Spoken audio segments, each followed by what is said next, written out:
नमो नमः छात्राः। आज के इस वीडियो में कक्षा सप्तमी, अष्टमी एवं नवमी के व्याकरण के अंतर्गत संधि प्रकरण में स्वर संधि पर चर्चा करने जा रहा हूँ। तो आइए देखते हैं संधि प्रकरणम। सबसे पहले संधि प्रकरण को समझने से पहले हमें ये जानना होगा कि संधि किसे कहते हैं।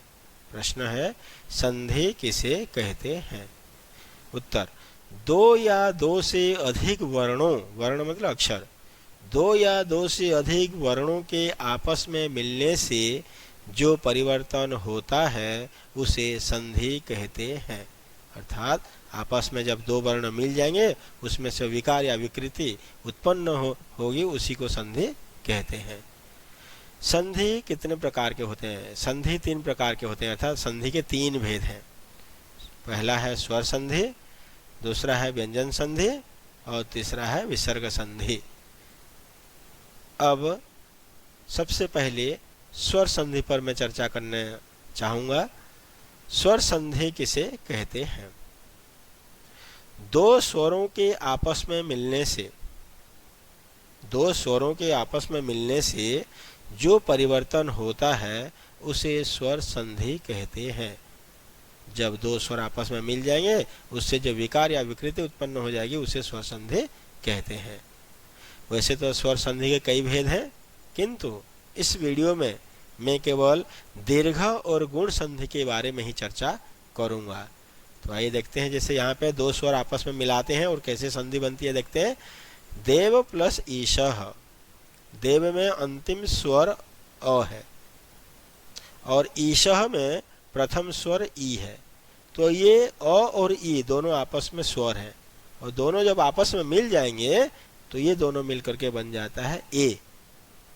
अब ए बन जाएंगे दोनों मिलकर के, तो देव में से अ चला गया है तो यहाँ पे हलंत व बचा, ईशः में से ई चली गई है तो केवल स बचा। देव हलंत व प्लस ए प्लस स, तब मिलकर के बनेगा देवेश।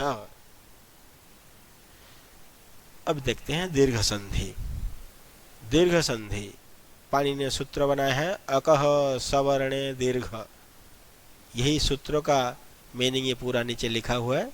तो अकह का क्या मतलब है? अक कहते हैं अ आ ई उ री री, और लरी भी आता है उसमें, तो लरी की ज़्यादा चर्चा नहीं करूँगा मैं यहाँ पे। तो अ आ ई उ तथा री को अक कहते हैं। शॉर्टकट में इनको अक कहते हैं, शॉर्ट फॉर्म में, संक्षेप में। अब सवर्ण का मतलब होता है सवर्ण वैसा ही वर्ण, अर्थात अ आ के बाद अ आना चाहिए, ई के बाद ई आना चाहिए, उ के बाद उ, री के बाद री, तब दोनों मिलकर क्या बन जाते हैं? दीर्घ अक्षर बन जाते हैं, बड़ा अक्षर। दीर्घ अक्षर, दीर्घ स्वर मतलब कौन? आ दीर्घ है, ई दीर्घ है, बड़ा ऊ दीर्घ है, बड़ी री दीर्घ। तो इन चारों अक्षरों को दीर्घ स्वर कहते हैं। तो ये देखिए, अ आ ई उ तथा री के बाद वैसा ही स्वर आने पर दोनों मिलकर दीर्घ स्वर में बदल जाते हैं। इसी को यहाँ पे और शॉर्टकट में समझ लेंगे। अ आ प्लस अ आ इक्वल टू आ, ई प्लस ई इक्वल टू बड़ी ई, उ प्लस उ इक्वल टू बड़ा उ, और री प्लस री इक्वल टू बड़ी री। अब देखते हैं उदाहरणों को। सबसे पहले आ का उदाहरण लेते हैं। आ कब बनता है? सुख प्लस अर्थी। सुख में अंतिम स्वर अ है, अर्थी में प्रथम स्वर अ है, तो ये अ और अ दोनों स्वर मिल करके क्या बन जाते हैं? आ। तो जब दोनों स्वर मिलकर के आ बन जाएंगे तो सुख में से अ चला गया, हलंत ख बचा, अर्थी में से अ चला गया, केवल थी बचा, और ये आ बीच में आ जाएगा तो मिल जाएगा सुखार्थी। मिलने के बाद बन जाएगा सुखार्थी। न प्लस अस्ति, अंतिम स्वर अ, इधर प्रथम स्वर अ, तो मिलकर के बनेंगे आ, तो बन जाएंगे नास्ति। विद्या प्लस आलयः, विद्या में भी आ के बाद आएगा तब भी आ बनेगा, अ के बाद आएगा तब भी आ बनेगा, और अ के बाद आ आएगा तब भी आ बनेगा, आ के बाद आएगा तब भी आ बनेगा। हर सिचुएशन में आ ही बनना है, अ आ के बाद कोई भी स्वर आए, अ आ के बाद अ आ आने पर।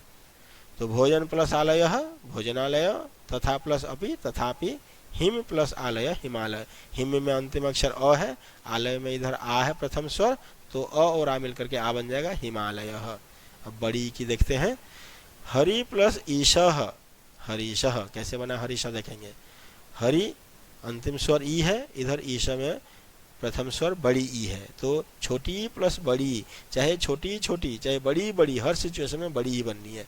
तो हरि में से ई चली गई तो हर बचा, ईशा में से ई चली गई, वो दोनों मिल करके और ई मिल करके बड़ी बनेगी, और यहाँ पे ईशा में से स बचा, तो ये हर प्लस ई प्लस सह मिल करके बनेगा हरीशः। मुनि प्लस इंद्र, छोटी छोटी दोनों मिलकर के बन जाएंगे बड़ी मुनिंद्र। नदी प्लस इति, बड़ी प्लस छोटी मिलकर के बन जाएगी बड़ी नदी थी। यति प्लस इंद्र, छोटी छोटी तब भी मिलकर के बन जाएंगे बड़ी। अब ऊ का उदाहरण देखते हैं, बड़ा ऊ कब बनता है, भानु छोटा ऊ, उदय में छोटा ऊ, दोनों ऊ, इधर भी ऊ इधर भी ऊ, दोनों ऊ मिलकर के बनेंगे बड़ा ऊ, तो बड़ा ऊ तो भान बच जाएगा यहाँ पे, और इधर बड़ा ऊ और इधर दय तो बन जाएगा भानुदय। गुरु प्लस उपदेश, गुरु प्लस उपदेश, र में छोटा ऊ उपदेश में ऊ, दोनों मिलकर के बन जाएंगे बड़ा ऊ गुरुपदेश। लघु प्लस उर्मी, लघु में ऊ है, इधर उर्मी में बड़ा ऊ है, इस सिचुएशन में भी दोनों मिलकर के बन जाएंगे बड़ा ऊ, तो लघु उर्मी। वधु बड़ा ऊ प्लस छोटा ऊ तब भी बड़ा ऊ बनेगा, वधु प्लस उत्सव वधुत्सव। अब देखते हैं री का उदाहरण, बड़ी री का उदाहरण। पितृ प्लस ऋणम, पितृ मतलब पिता, ऋण माने लोन, पिता का ऋण जो हमारे ऊपर रहता है, तो री प्लस री इक्वल टू बड़ी री। ये बड़ी री की मात्रा ऐसे लगती है संस्कृत में, छोटी री के सिंह एक बार घुमाते हैं, बड़ी री में 2 बार घूम जाएगा ये बड़ी री की मात्रा संस्कृत में। तो यहाँ पे पितृ में से री चली गई, पित बचा, और ये ऋणम में से ऋणम बचा, और ये दोनों मिलकर के बड़ी री बने, तो इसकी मात्रा ये है, तो बन जाएगा पितृणम। ऐसे ही मातृ प्लस ऋणम मातृणम, भ्रातृ प्लस ऋणम भ्रातृणम। तो प्यारे बच्चों, दीर्घ संधि में क्या हुआ, अ आ मिलकर के अ आ प्लस आ इक्वल टू आ, ई प्लस ई इक्वल टू बड़ी ई, और ऊ प्लस ऊ इक्वल टू बड़ा ऊ, री प्लस री इक्वल टू बड़ी री। अब देखते हैं दूसरा भेद, गुण संधि। गुण संधि के लिए सूत्र बनाया गया आद गुणः, आद गुणः।